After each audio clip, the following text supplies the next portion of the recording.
Hey guys, Corey here, down in the mods room. What we're going to be doing today is an explanation of how to change your spring in your M24 bolt. You've got your standard plastic bolt here. I'm going to be passing it on to Tony, who's going to go through everything.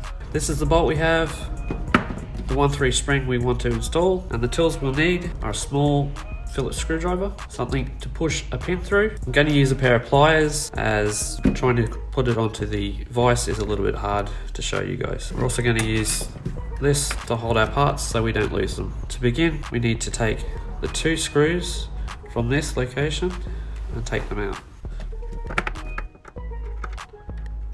Make sure you don't lose the screws as they're very small.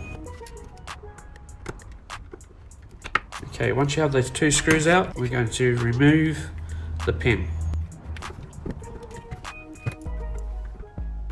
Sometimes they're quite tough to get out, so we're just going to use a hammer. Just be gentle, you don't want to break your plastic bolt.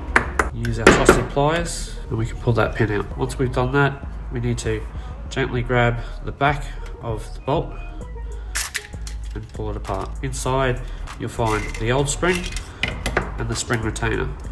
Place the old spring to the side, pick up the new 1/3 spring, place it onto the spring retainer and put it back into your bolt.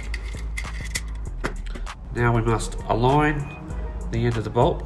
You'll see there's the 2 screw marks and the hole for the pin. We need to put them towards the bolt group with the 2 holes and the pin hole. Now if you grab the pin, place it back through. We pushed it through the other way, so we might push it through that way.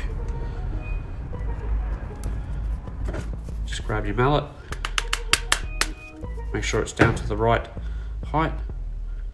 If it's not down to the right height, it will catch on your bolt group, on your receiver. Now we grab our screwdriver and our screws and place them back into the screw holes. Remember not to over tighten, as they are going into plastic and you don't want to strip these out. And there it is, finished product. M24 bolt with the 1/3 spring.